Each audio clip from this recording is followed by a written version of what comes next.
Selamat pagi, salam sehat, salam jumpa kembali buat anak-anak kelas 12. Kali ini kita akan lanjutkan pelajaran kita,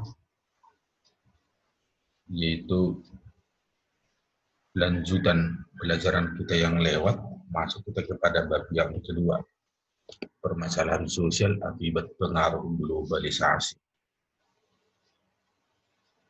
Jadi untuk kali ini materi dalam globalisasi akan kita bahas.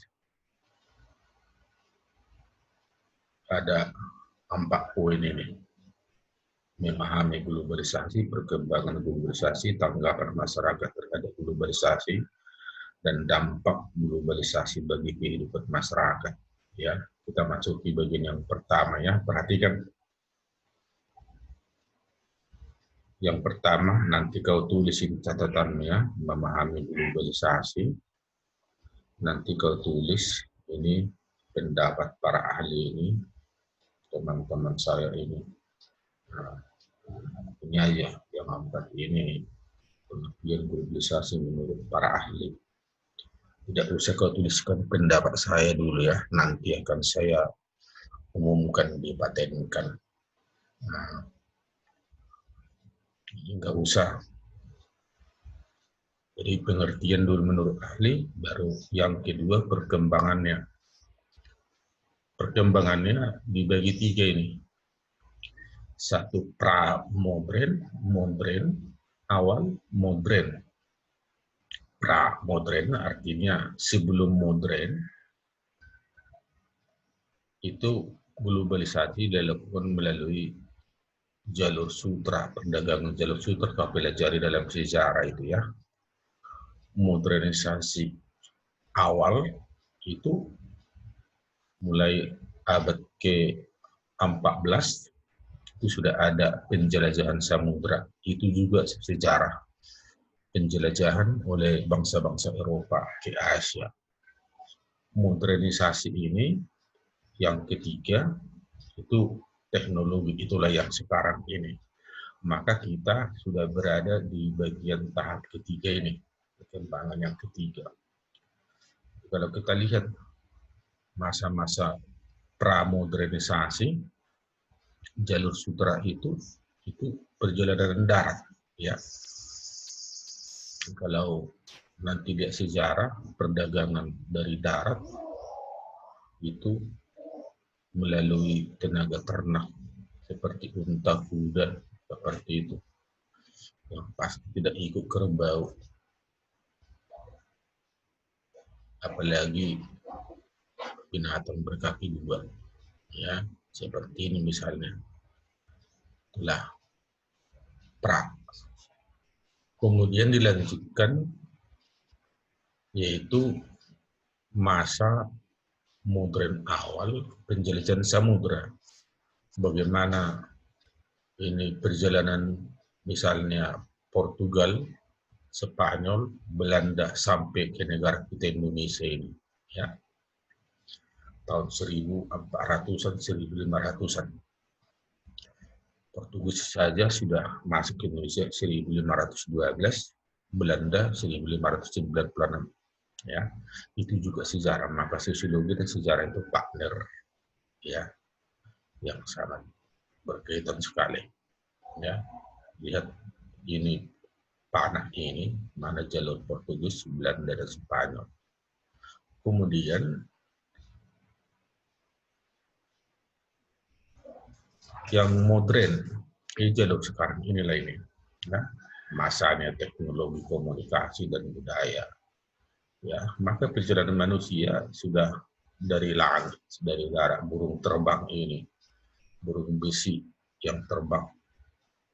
Bila kita lihat pesawat supersonik milik perusahaan Inggris dengan Prancis ini bisa mencapai kecepatan 2.830 km per jam, ya, dengan kapasitas itu lebih dari 500 orang di dalamnya. Maka dikumpulkan semua siswa SMA 4 bisa sekali masuk ke dalam dalam waktu sekejap bisa tiba di Eropa. Ya. Jadi bayangkan perjalanan dari negeri dulu sampai ke Timur Tinggi setengah hari lamanya. Ya, padahal mau ke Eropa dengan pesawat itu sebentar saja. Ya. Nah, itulah kalau zaman modern yang sekarang ini. Baru masuk kita kepada yang ketiga, tanggapan masyarakat terhadap globalisasi. Ini dibagi dua. Ada yang pro, artinya mereka sangat mendukung. Ada yang anti, ya, artinya menolak. Yang pro itu ya karena mereka memang melihat bahwa globalisasi itu adalah mendorong kesejahteraan, kemakmuran, dan menolak proteksi barang impor. Ya, itu barang-barang impor itu berarti menghalangi perkembangan kemampuan dalam negeri. Jadi dari luar ditolak, diusahakan dibuat di dalam negeri sendiri. Inilah yang orang-orang yang berjiwa maju, pro. Yang anti ini mereka merasakan bahwa globalisasi itu akan menimbulkan permasalahan, ada ketakutan, ya. Kemudian merasa bahwa itu adalah eksploitasi, merusak alam dan juga manusia. Jadi mereka yang anti ini, inilah dalam pikirannya sehingga kurang maju dia, ya. Yang keempat, dampak globalisasi bagi kehidupan masyarakat. Ya, dampaknya dibagi tiga. Ada bidang ekonomi, ada bidang sosial budaya, ada bidang politik. Ini yang paling menonjol. Sebenarnya masih banyak lagi dampaknya, tapi dampak hanya dikelompokkan bagi tiga besar saja. Jadi, kalau kita lihat dalam bidang ekonomi, ada di situ dalam bidang ekonomi, ada dampaknya positif, ada dampaknya positif, ada negatif. Ya, Anda bisa jelas melihat ini.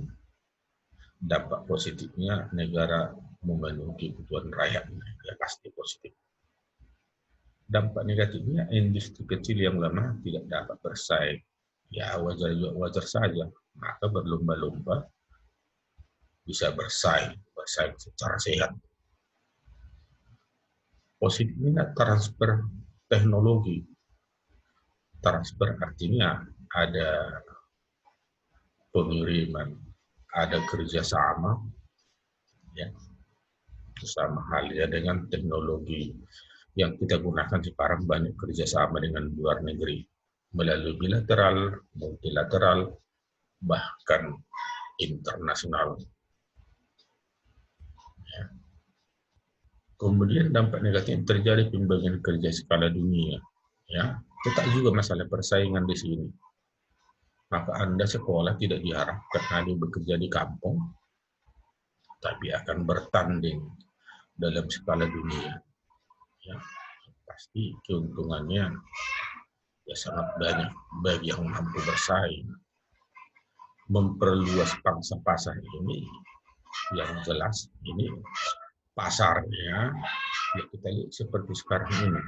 Pasar tidak harus kita lihat seperti pajak tadi, ya, pekan Kamis dulu masih misalnya kan, kemudian dipakai jengkol ada hari Sabtu pekannya. Bukan seperti itu. Oh, sekarang pasarnya tanpa kita lihat online semuanya. Kita pencet HP-nya dari kamar, sebentar lagi pintu sudah diketuk-ketuk mengantar barangnya. Sedangkan negatif ini mendorong masyarakat berperilaku konsumtif, ya. Hanya konsumtif itu adalah pemakai, tapi tidak ada niat untuk membuat, ya, hanya menggunakan saja. Itulah negatifnya. Menambah sumber devisa ini pendapatan. Kerugiannya menimbulkan ketergantungan terhadap investasi asing, Bank Dunia, pokoknya pengusaha-pengusaha besar, ya biasa itu. Ya. Kalau kita tidak bisa mandiri, ya tergantung sama orang lain. Ya. Dalam bidang sosial budaya, juga muncul di sini. Ada positif, ada negatifnya. Budaya lokal dikenal dunia, ya sama saja dengan sekarang ini. Semua serba cepat berkembang. Masyarakat dapat mengenal budaya asing. Kehidupan masyarakat semakin baik, ini dampak positif. Dampak negatifnya ada 3. Ya, bukan saya tidak tahu ini, tapi inilah nanti menjadi tugasmu. Ya, ingat ini yang saya lingkar-lingkari ini. Culture shock, culture left, etnosentrisme. Nanti ada kau lihat teksnya nanti tugasnya. Hanya yang 3 ini ya. Apa dampak negatif yang dimaksud ini? Itulah nanti menjadi tugasnya. Bidang politik juga memiliki ada dampak positif, ada dampak negatif. Ya. Jadi yang 3 ini ya tulis saja nanti ini dan negatifnya ini. Ya. Jadi nggak banyak-banyak pekerjaan kita hari ini diharapkan Anda akan banyak bekerja dan belajar mandiri. Ya, oke, inilah tugas itu. Mencari pengertian kultur shock, kultur lag, etnosentrisme, dan membuat 3 contoh masing-masing. Setelah Anda tulis ini, materi ini, ya.